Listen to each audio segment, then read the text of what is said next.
I don't look at the outside very much. I look inward and try to focus on what do I feel? What am I seeing? In the hopes that by sharing what's going on in me, it maybe resonates with someone else. I can't predict what someone else would like, and I don't think anybody can. So if I'm authentically true to myself, that's the best chance of someone else liking something.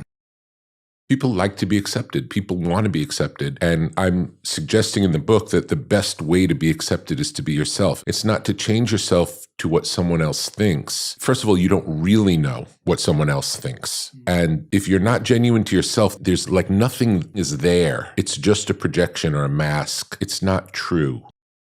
In a sea of information, the more yours is personal, the more it's not like hers or his or theirs. It's yours.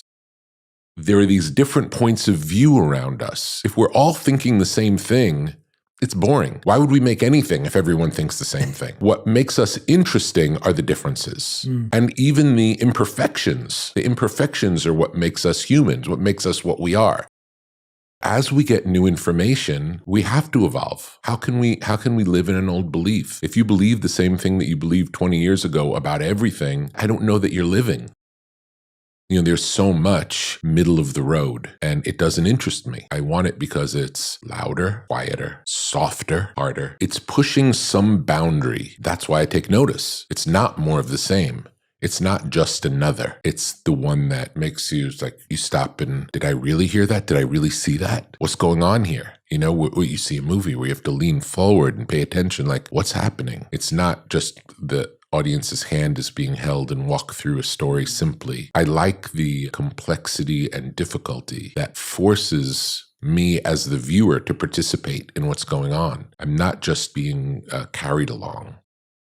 If I like it, that doesn't mean anything. That's what people think. It's like, just because I like it, that doesn't give it any value. As an artist, if you like it, that's all of the value. Success comes when you say, I like this enough for other people to see it, not other people like it, so it's successful. That doesn't mean anything because that's other people liking it is out of your control. All that's in your control is making the thing to the best of your ability. I talk about it, usually the way I talk about it is greatness. And that's the way I thought of it my whole life. My interest is in making something great. Greatness, lasting greatness, timeless. And I came to realize recently, it's all an offering to God. And if you're making an offering to God, you're not thinking about, oh, what's the budget? Or I hope this segment of the audience is going to like it. We don't think like that. It's a higher vibration. We're making the best we can make to the best of our ability out of love and devotion. That's what it is. And there is no, I'm changing it for someone else, because it can't be better than this devotional act that we're doing. There is no higher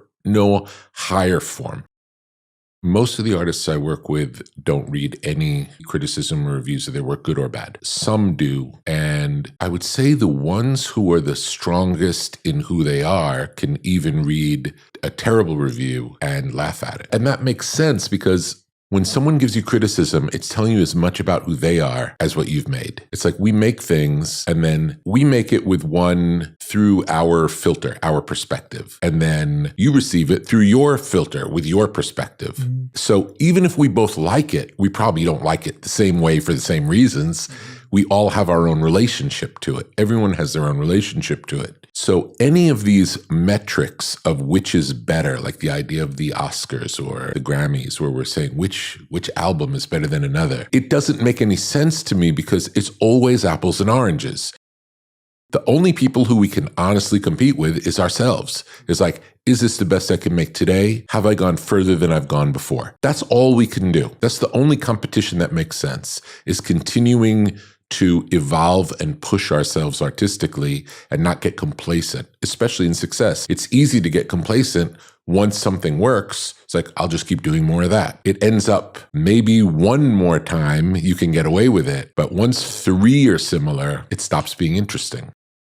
It's the obsessive nature of being really into something that once you start down a thread, you just keep pulling forever. If you're interested, many of the artists that are great at what they do are great for that very reason. They fall in love with this thing and then they just want to know everything they could possibly learn about it. And there are no distractions. I'm working on a project now, a documentary project with comedians. And one of the things that they talk about is their commitment. Like when other people are doing things on the weekend, going out with their friends, they're going to perform every night they can possibly go out and perform until they can get good at their craft. And this could be for a period of, 10 years of just having bad performances, having people not like what you do, like banging your head against the wall. But that obsession with breaking through, and when I say breaking through, I don't mean breaking through to the audience. I mean breaking through with themselves to where they get past all of the blocks and to be free in this moment in a way where they can really express their views and be heard and people can react. It's a fascinating thing. Well, I think in general, people don't like to be told what to do. Yeah. So the best way that you can inspire someone to do something is through the way that you carry yourself. If you act in a creative way in the world and you do it to the best of your ability, and if someone else recognizes it, it might inspire them to do the same. So I think it's hard to teach someone something that we don't practice. We have to practice it. Maybe your purpose in life isn't related to your job. Maybe your job is your job and the job is the thing that supports you. And then the rest of your waking hours are devoted to your purpose, whatever that is. If you need to have a job to support yourself, that's great. That's a noble thing to do. And follow your dreams. But I'm not saying they're one thing. Yes. They don't have to be one thing. And don't let following your dreams undermine your ability to support yourself. You could actually do the opposite. If you decide, I want to be a comedian and I'm putting all my eggs in the comedian basket and I'm going to be a comedian, the pressure of having to support yourself will change you as a comedian, not for the better. You want the stability of being able to take care of yourself in the world, to be free to do whatever your passion is, whatever it is. I think there's a mythology that the people who make things that we love are special people, and that we think that they're, the people on Mount Olympus, and they're these magic people who are geniuses, and then there's the rest of us. And that's not the case. It's like we're all just people. We're all doing our best. We all are good at some things, not good at other things. We're humans, and sometimes we find a way to make something beautiful. The call came, how do you feel? You have the #1 album in the country. And I remember saying, I've never been more unhappy in my life. And I think we mistakenly think some kind of outward success is going to change something in us, and it does not. It may make life more comfortable, but it doesn't change who we are. And any hole in ourselves that we're hoping to fill does not get filled. And if you spend, let's say you spend 20 years of your life working towards a goal that's going to solve everything, and then you finally achieve what you've been trying to do for 20 years, toiling away. I won't have any fun because I'm working for 20 years for this end, and then you get that end and nothing changes. That's when you get hopeless. So it's not uncommon to see very successful artists who are very unhappy in life because they're working towards the thing that's going to make them feel better, and it does not make them feel better. I'm sure you've got to meet many very successful billionaire people. Very few of them are happy. Very few. And they've accomplished their dreams and are unhappy because we don't know what we want. We don't know what's going to make us happy. We're trying to fill something that maybe can't be filled through material or cultural success, public success. It's something else. It's some internal thing.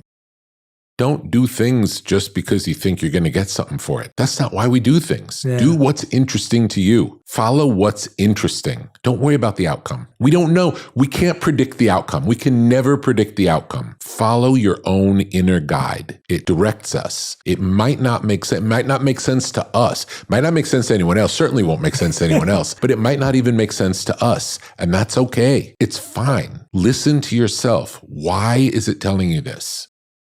There are levels of wisdom that we don't know. We don't understand. So when you have an intuition to take the stairs instead of the elevator, or I always go home this way, but today for some reason I feel like going this other way, or maybe I'm going to cross the street and walk on that side of the street, whatever it is, whatever little intuitions in your body that come, listen to them, see what happens, be open to, there's more going on than we know. There's a lot more than our conscious mind can pick up. The wisest thing we can do is know enough to know we don't know. If you start from maybe that's true, it could work, who knows? Not hold anything so firm as this is the way it is. Yeah. I know how it is. Anytime you know how it is, your world just got a lot smaller, tiny.